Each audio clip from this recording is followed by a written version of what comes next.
Hello, beautiful soul, and welcome! I'm SC, and this is Divine Talks, where we dive into and talk about all things spiritual and divine. Today, we're diving into the spiritual significance of disagreements and conflicts with people close to us, like family and friends, and how to approach and interact with them, even when we experience these feelings of dislike. But before we dive in, as a friendly reminder, please use your discernment and only take what resonates with you. Feel free to leave behind what doesn't. If something doesn't align with your heart and your inner knowing, that is perfectly okay too. So, get comfortable and settle in, take a deep breath, and let's begin.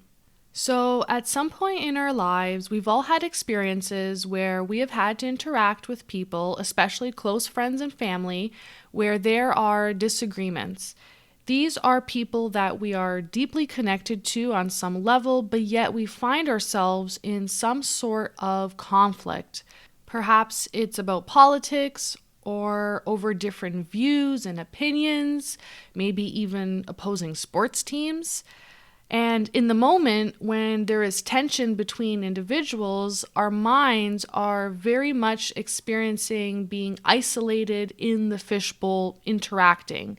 And we are an active part and a player in that interaction rather than as an observer outside of the bowl, watching it all unfold and removed from the process. And in the moment, when we're in the thick of it, we might be all about finding the truth and maybe being right about something or getting the upper hand in some way. But instead of trying to find the truth once and for all, instead, the real process is about becoming more aware of the balance and harmony within yourself, within each moment.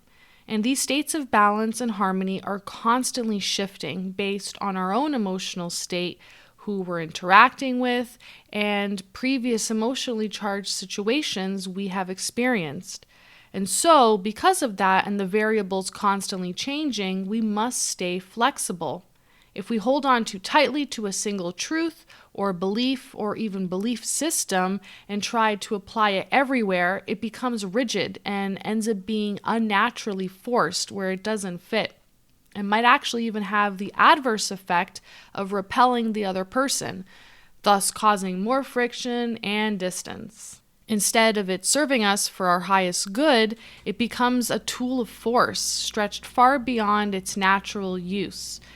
When we're dealing with other people who we're close to in our life and in relationships, there is even more variation than in dealing with just ourselves alone, because not only are we navigating our own shifting balances and harmony from moment to moment, but the other person's balances are simultaneously shifting too. And those are much harder to see or understand, especially when we, or both of us, are in the thick of it. Because of this, and this may be a little frustrating to hear, but no set of instructions can cover all and every situation, because every interaction is unique to the people involved and to the very moment in which the conflict takes place. However, with that being said, there are still a few key universal truths that may help, and bear with me, this may get a little quantum over here. But first, on a deeper spiritual level, beyond the illusion of the life you live in and this physical world, there is actually no separation between you and anyone else, as everything is one. This is the reality of unity. You and the people you meet are, at the deepest level, one. Second, within this illusion of life, each person or self, including you and I, is a reflection, a manifestation, or a facet of the one, the whole. And so because of this, every person expresses different blends of energies. So even though they seem to change over time from one moment to another, they're still showing and reflecting different aspects of the same source and the same underlying unity. Just as you reflect the one, so does the other person. And in doing so, they are also reflecting you. Each of us, ourselves, and the other selves all act as mirrors. So when you struggle with someone else or experience some sort of conflict, the real root of that struggle lies on a deeper spiritual level, in either having difficulty in perceiving and being aware of the unity of everything, or, and on a more everyday level, in the inability to fully accept yourself as you are, which is being reflected back by the other person. The traits in others that irritate or disturb you are often the very traits that you have not yet learned to embrace or heal within yourself. This is why relationships, especially difficult ones, are some of the most powerful teachers for us and our spiritual growth. So, what can be done when you have difficulty with someone or have an ongoing conflict? On a long-term basis, you can try practicing meditating on the idea and concept of unity, taking time to reflect and contemplate on the parts of yourself that the other person brings up or seems to call forth in you, especially the ones that you find harder to accept and deal with. Then practice balancing and acceptance on those parts within yourself. And everyone has their own way of doing this, some through visualization, prayer, journaling, shadow work, and self-acceptance mantras and affirmations. It differs from person to person and even during different points of your spiritual journey.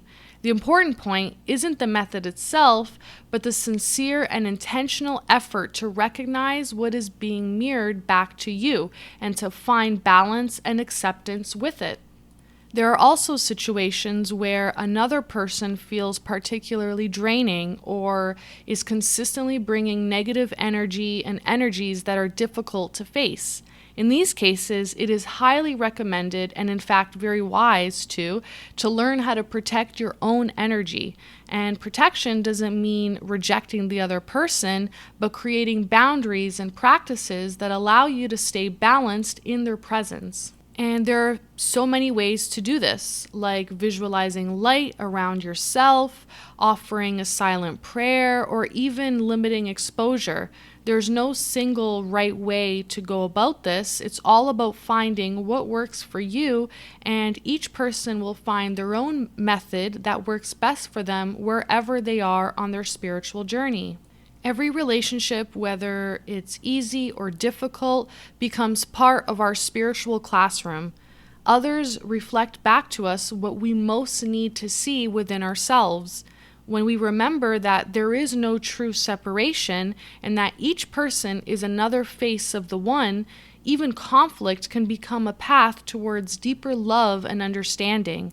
And by practicing acceptance, balance, and protection when needed, we move closer to harmony with ourselves, with others, and with the divine creator that lives in everything.